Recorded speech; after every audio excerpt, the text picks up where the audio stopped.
Hey, Dr. Herzog, this is Kristen Burkett, and I chose the city of Nacogdoches to do my budget report over. I am actually from Lufkin, and so growing up, we were always back and forth between Lufkin and Nacogdoches, and I kind of just feel like Nacogdoches is my second hometown, so it was pretty cool getting it to dive in and see really what the budget looks like. So first, the city profile, and Nacogdoches was founded in 1779 and is known as the oldest town in Texas by many people. That's pretty cool that our little town is known as one of the oldest towns in Texas. The current population is 32,996 people, and it has 25.3 square miles. The city mayor is Shelley Brophy, and the city manager is Jim Jeffers. Some interesting facts that I found when researching the budget was the largest employers. Actually, that caught my attention. SFA was the largest with 1,686 employees, which is really no surprise because it takes a lot of people for a university to operate. Pilgrim's Pride was the second with 1,000 employees. I thought this was pretty cool. I had no idea that Pilgrim's Pride employed that many people and provided careers for that many people. And then Nacogdoches ISD was another one with 961 employees, and Nacogdoches Memorial Hospital with 726 employees. Another interesting fact was actually when I interviewed Ms. Pam Kerbo, she stated that the budget process for next year was beginning this last week, so that was pretty cool. And then another aspect is the fact that Main Street is completely separate than all the other streets and roads in the budget. And I thought that was pretty unique and pretty interesting. So the 2017-2018 budget details.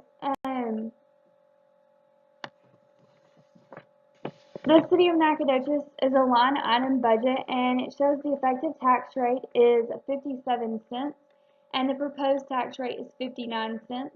The total budgeted revenue is $57,517,842, and the budgeted expenditures were $53,693,321. That's actually meaning that Nacogdoches has a surplus in their budget, which is really cool, and they're in a great position financially to be prepared for future. So the city of Nacogdoches is not actually a GFOA distinguished budget. However, it does say in their budget that the city managers, at the city manager's discretion, they have the ability to submit the budget for the award.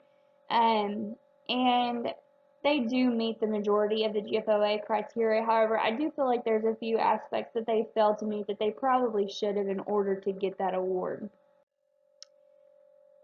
The first aspect of the GFOA criteria is the introduction and overview, and this is kind of where I felt like they struggled actually in meeting the entire criteria. And they did meet some of the factors, but not all of them. Two of the factors that were successful were the table of contents as well as the budget overview. But some of the shortcomings were the priorities and issues, the strategic goals and strategies, and the short-term organization. The priorities and issues section of that is actually mandatory, and I felt like they somewhat met it, but not fully. And they did somewhat have a budget message, but it didn't include like the details from, what they overcame, or the city manager's letter to the city council. City mayor's letter to the city council didn't really address everything that it needed to in that section. So I felt like that's probably somewhere they need to work on in the future. The next category of the GFOA, the sixth criteria, was the financial structure, policy, and process. And the city of Nacogdoches did provide adequate information that shows that they met this section. However, they had 3 points that stood out, in my opinion, specifically for this section. their organizational chart was amazing. It would literally listed every employee from the top down. I thought that was really cool. And then the next one was the fund description and fund structure. They provided extremely detailed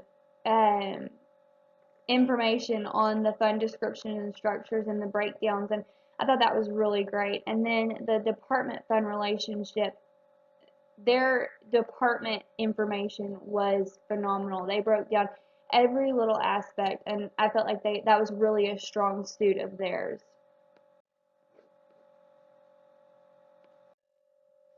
So the fund breakdown, as I discussed, that was a strong point of theirs, and they actually broke down their funds into, for the most part, two categories: the general funds category and the enterprise funds category. And each one contained four different factors in those. And for the general funds, it was the general government, the public safety, culture and recreation, and highways and streets. And then for enterprise funds, it was water billing, water waste utility, sanitation, and airport operations. So for the general fund revenues, this is just a graph showing like the different breakdowns, but it kind of reaffirmed what we've learned in the entire class, which was that property taxes play a major role in city revenue, and it actually generates 33%, which is the most percentage out of any of them for the general fund revenue. And then next is the sales tax with 25%. And then we have the general fund expenditures, and something that I found interesting of this was the personnel services at 69%.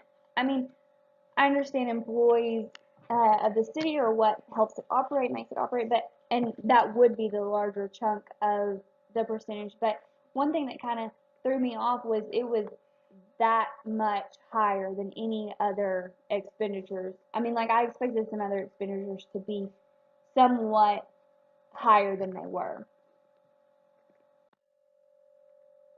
So for the additional funds category, they had special revenue funds of $2,508,362 and debt service fund of $1,457,741. And then they had two internal service funds and two permanent funds. One permanent fund. The internal service funds are actually they're self-insured, so for their full-time employees, they offer insurance, but it's from like internally, so that's pretty interesting. Here's the financial summaries. Revenues were present by major source. This means that they were a very strong aspect of this category, and they presented major source through schedule as well as through schedules as well as pie charts. An interesting factor that this pie chart really portrays was that the user fees generated the largest revenue with 46%. I found this pretty crazy that user fees generated that much revenue. And then they were followed by property taxes, which generated the second largest revenue.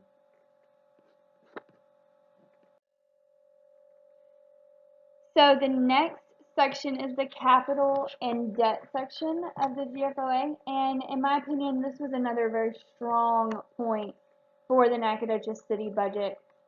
This section explained in detail what capital expenditures were, and they really provided the information in detail, and I thought that was pretty cool. That they mentioned that the airport construction project was $1,150, and it was going to be over a period of a few years. And then the hotel motel fund project was $1,700, and the special grant fund projects were $1,135. And while they did do really well in this category, I felt like they did have some shortcomings. One of their major shortcomings that I noticed was they failed to clearly state that the entity has significant reoccurring capital expenditures or not.